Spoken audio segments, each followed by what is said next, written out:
ঠাকুর মা স্বামীজিকে প্রণাম জানাই। রামকৃষ্ণ মিশন আশ্রম মালদার পরিচালনায়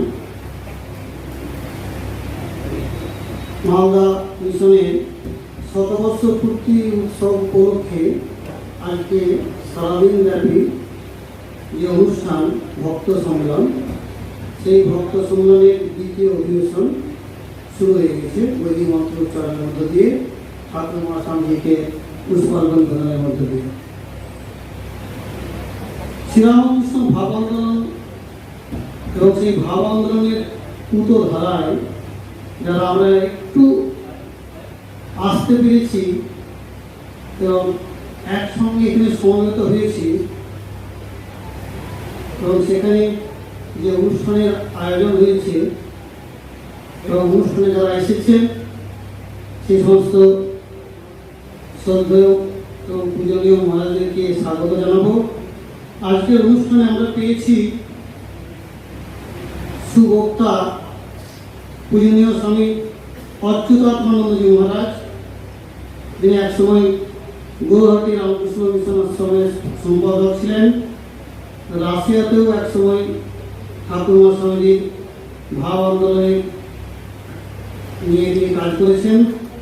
বর্তমানে বেলুড় মঠে আছেন এবং ভাব প্রচার পরিষদের বিভিন্ন অনুষ্ঠানে বলতে ঠাকুরমা স্বামীজির ভাব প্রচারের সঙ্গে তিনি যুক্ত আছেন। বিভিন্ন আশ্রমে অনুষ্ঠান তার সঙ্গে ওতপ্রোতভাবে জড়িত আছেন। মহারাজকে আশ্রমের পক্ষ থেকে আন্তরিক কৃতজ্ঞতা, শ্রদ্ধা এবং প্রণাম নিবেদন করছি। তিনি আমাদের কাছে এসেছেন এবং ঠাকুরমার কথা আমাদেরকে বলবেন। আমরা শ্রদ্ধা সহকারে মা ঠাকুর স্বামীজির কথা শুনে নিজেদের জীবনকে সমৃদ্ধ করব। আজকের অনুষ্ঠানে আমরা পেয়েছি পূজনীয় স্বামী শাস্ত্রজ্ঞানানন্দজি মহারাজ, সেক্রেটারি রামকৃষ্ণ মিশন আশ্রম নরেন্দ্রপুর। মহারাজের অত্যন্ত সুবক্তা, ভালো বক্তা। মহারাজকেও মালদা রামকৃষ্ণ মিশন আশ্রমের পক্ষ থেকে আন্তরিক কৃতজ্ঞতা, শ্রদ্ধা এবং স্বাগত জানাচ্ছি। সেই সঙ্গে মহারাজকে আমাদের প্রণাম নিবেদন করছি।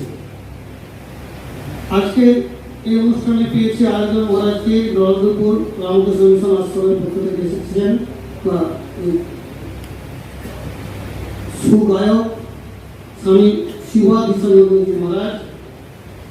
মহারাজকেও আন্তরিক স্বাগত, শ্রদ্ধা ও নমস্কার জানাচ্ছি।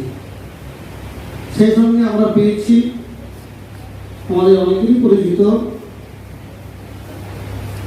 সুবক্তা শ্রদ্ধা সবুজ কবি সেন মহাশয়কে, যিনি বর্তমানে রামকৃষ্ণ মিশন গোর পার্কের স্কুল অফ ল্যাঙ্গুয়েজের প্রিন্সিপাল।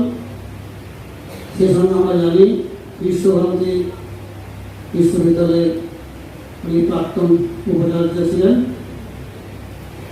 ওনাকেও আশ্রমের পক্ষ থেকে আন্তরিক শ্রদ্ধা, কৃতজ্ঞতা, নমস্কার এবং নাট্যবিদ্যালয় প্রণাম জানাচ্ছি।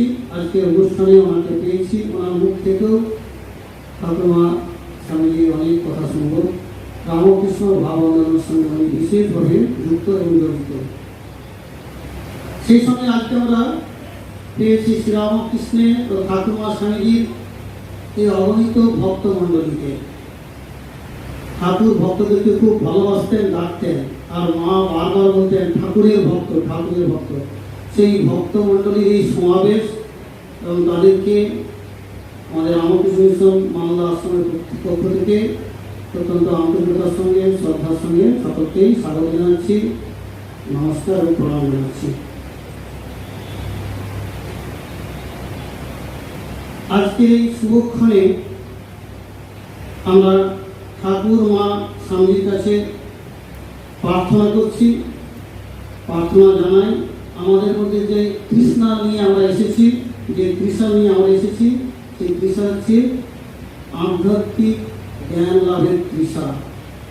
যে জ্ঞান, যে আধ্যাত্মিক তৃষ্ণা আমাদের জীবনকে উন্নত করে, আমাদের জীবনকে আনন্দময় করে, আমাদেরকে আধ্যাত্মিক সত্য লাভের দিকে নিয়ে যায়। মা ঠাকুর স্বামীজির জীবনের আলোকে আমরা সেই সত্যকে উপলব্ধি করার জন্য, লাভ করার জন্য অত্যন্ত শ্রদ্ধার সঙ্গে মহারাজদের যে নির্দেশিত বা মহারাজরা যে দিকগুলি তুলে ধরবেন, সেখান থেকে আমরা আমাদের পাথেয় সারা জীবনে চলার জন্য সংগ্রহ করে নেব। এসেছি যখন আমরা সকলে সমবেত হয়েছি, সকলে কিছু না কিছু পাবো এবং সেই পাওনাটাই আমাদের জীবনকে অনেক সুন্দর করে তুলবে। মা ঠাকুরের আশীর্বাদে, শান্তির আশীর্বাদে সেই সুন্দর একটি জীবনের লক্ষ্যে, আনন্দময় জীবনের লক্ষ্যে আমরা তাদের কাছে আমাদের প্রণাম এবং শ্রদ্ধা নিবেদন করে সকলকে আবারও আন্তরিক কৃতজ্ঞতা এবং শুভেচ্ছা জানিয়ে আজকে স্বাগত ভাষণ শেষ করছি।